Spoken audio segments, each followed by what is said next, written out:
Wall Street Journal, Fox News contributor Monica Crowley, Lindsay Piegza of FTN Financial, and Fox News contributor Leslie Marshall out west. Lee, what do you think about all I think there's a reason that Bill Clinton was the only Democratic president since FDR to have 2 full terms back-to-back, because he was a mainstream Democrat. And I think you're right that Obama is going to need to get closer to where Bill Clinton was to have more of a centrist impact on the government in order for this to work.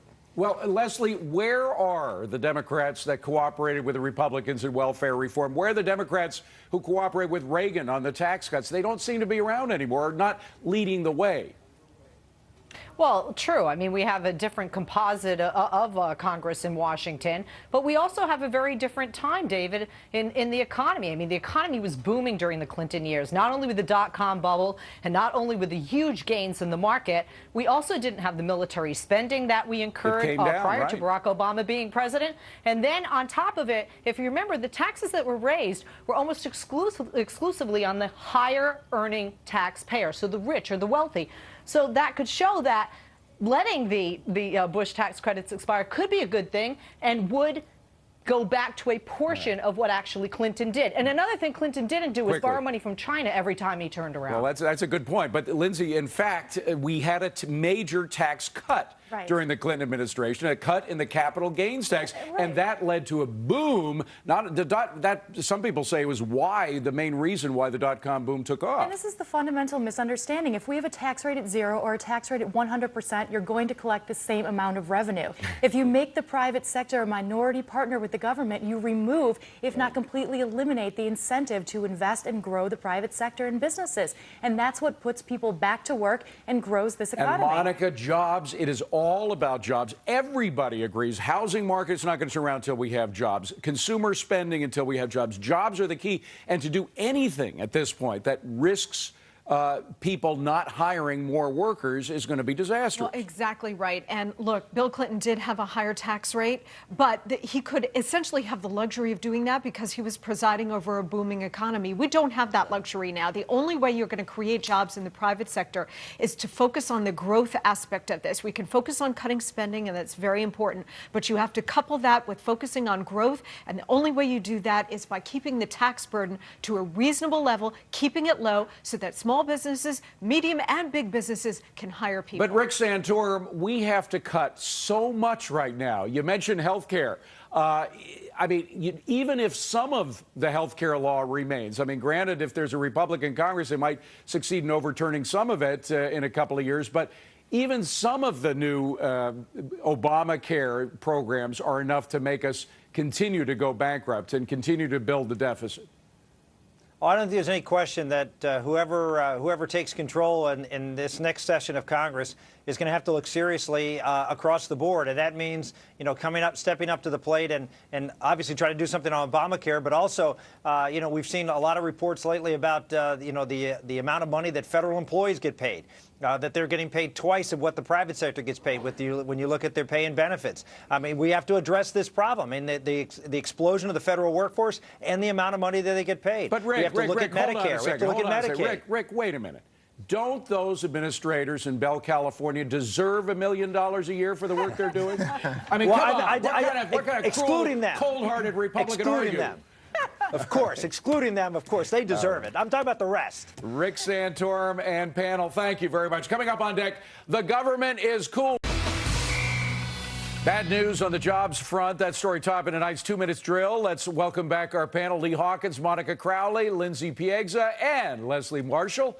Let us fire up the clock. Jobless claims reaching a 9-month high as the number of people applying for unemployment benefits reached the 500,000 mark for the first time since November. Is this the beginning of a double-dip recession? What do you think? David, I didn't think so, but these jobless numbers are really grim. This is the highest number of first-time jobless claims since November of last year. So it looks like the recovery is not just stalling, but might actually be slipping back. The other point about this is this administration and Congress has spent about $1.5 trillion in fiscal stimulus for what? To have an unemployment rate at 9.5 and will probably tick back up. But lead the economy. What do you think? Well, really take a close look at the private sector payroll payroll numbers as they come out. I think the big concern here now is that we had a lot of good things that happened in the market. We had the GM IPO. We had good numbers from Intel today, or the deal with GM-IPO. We had so we have a lot of good things happening. But when the initial public offering this week, GM-IPO. I thought it was right. Jim. But I'm saying that when these numbers come out, look what it does to the market. This is the single most important metric, and we can't get it right, and this is really holding us back. All right. This is really scary because what we thought that the stimulus dollars were going to be enough to carry growth through the end of the year. But what we saw is that although we got an initial boost, it did not create the momentum for job creation. In fact, what we're facing now is so much uncertainty in terms of the health care bill, what it's going to cost in taxes, that we actually shot ourselves in the foot. Leslie, is there any way to put a pretty face on all this? Well, first of all, yes, do our homework, okay? History, which is one of my favorite subjects. Summertime, historically, there are people laid off due to seasonal jobs, and in the summer, people don't hire. I'm a small business owner, and I tend to do my hiring in the fall, winter, and spring as well for both of my businesses. So that's history. And if we want those jobs, call those people who are getting those tax breaks right now, those Bush tax breaks, and who are making $250,000 a year or more, and ask them, where are those jobs you're supposed to create? Okay. All right, we'll give you the last word. President Obama saying Social Security is not in crisis and should not be privatized. Meanwhile, his bipartisan debt commission mulling over a partial privatization option as a way to keep the whole thing solvent. That idea is spearheaded by Wisconsin Republican Paul Ryan. Both Dems and Republicans are making it a campaign issue. So who wins the fight? Leslie, what are we going to see on Social Security? What kind of reform might really be put in motion here? You know, it's based on terrible, David, but some of us who don't think, regardless of what parties in power in office in Congress, will never see Social Security, like myself, sometimes get a little bit angry, right? You know, you get a little bit angry with, you know, all of the fight to, you know, help the people now. And I know this is going to sound really conservative of me, but, you know, maybe we need to take care of our own. Why should the government have to do that? Ooh, I like that. Leslie, you sounded reasonable here. What do you think, I'm an old-fashioned girl in that way, even though somebody on Google today said I was a conservative. This is a great opportunity to reform one of the major problems in terms of growing our deficit. What we need to do is do fundamental reform in terms of retirement age, in terms of entitlement, and actually address the spending issues. We're talking about entitlement and future obligations. These are the primary variables that are driving the deficit. But you know what's going to happen, Lee? We're going to see higher taxes. We're going to see higher taxes and nothing else because they don't want to lose the votes from senior citizens. And just to piggyback off of what you said, I know you well enough, all of you guys, to know that you all hate commissions. But if there was ever a legitimate time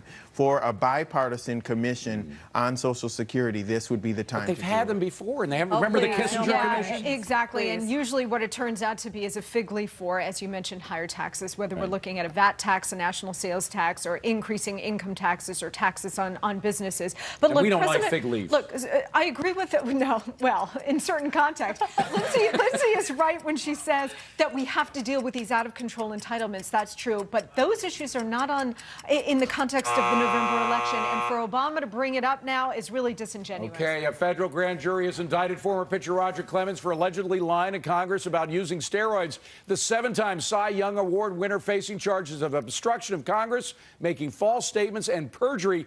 Is this an overreach of government? We're going to be talking about it at the end for the buy-sell, but very quickly, what do you think? Well, overreach or not? Well, remember, Roger Clemens was not subpoenaed to testify in front of Congress. He went voluntarily. True.